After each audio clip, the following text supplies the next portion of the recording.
Hey guys, we are here with a quick toy review of the new DC Collectibles Harley Quinn figure from the Suicide Squad series. And so this is fitting in line with the various DC Collectible figures we've seen come out from the New 52 in the last year here. And this is a line that, as you know, if you've been watching our videos, I've really gotten sucked into. The depth of characters with Black Adam and Black Manta and Simon Baz, Green Lantern and things like that really pulled me in. And I really liked the quality of the figures and their posability related to just how they stand. So anyway, this seemed like a neat one to pick up. So first off, just on the box, it's really cool to note the bullet holes that are on the front of the box. And so I haven't been actually keeping these boxes. I've just been opening them and displaying the figures, but I think I'll probably end up keeping this one just because it's kind of cool with that. I've got Harley, shadowy kind of caricature on the side there. And then on the back we have the other two Suicide Squad figures that just came out with the on the same day with Captain Boomerang and Deadshot. Really love the way the Deadshot looks, so we'll definitely be picking him up, and it seems like we may end up being complete on this series, so we'll see. We've been picking him up as we go. So let's go ahead and open the figure up.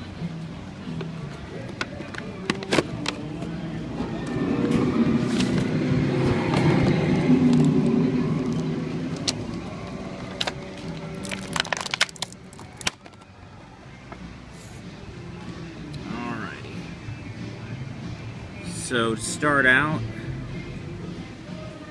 it's got the basic articulation we've seen with most of these figures, with the jointed turning elbows and obviously at the neck, and then basic knees. So hips, again, to me, just like the right amount of articulation. I'm not somebody that's huge on getting him into a bunch of crazy poses. I just like him to be able to get into a decent pose and stand. Let's pull out a couple of the accessories.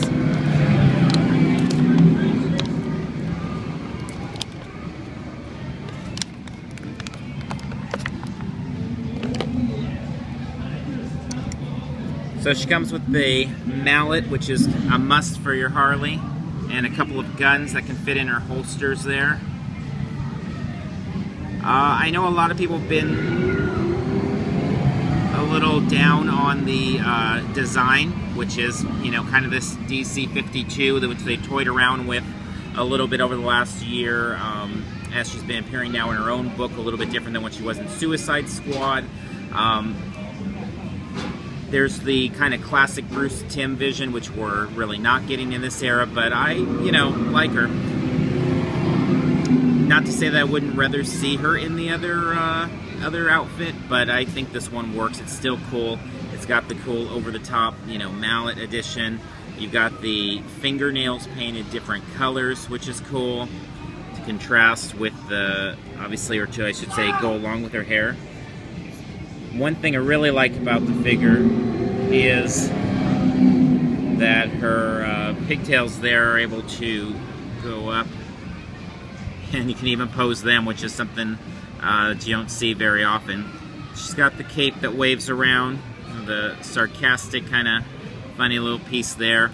Obviously she's in a very kind of adult attire, so she's not necessarily, again, as friendly as that Batman animated series design.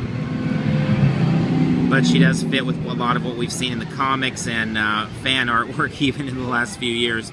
I love the figures with the holsters. They've got the guns on both sides. It's just a cool way to pose them. We've seen that pretty consistent with this line. It's a cool way. Again, it's just a cool kind of juxtaposition of the lightness of the skin, the blue, the red, the white. They all just kind of work really well together. Now, the one thing with the mallet, noticing it doesn't really fit in a way that it's like, you know, you're able to adjust it too much, so you kind of have to balance it out. And then because it is a heavy mallet and she is a slender figure, you kind of have to work sometimes to pose her a little bit.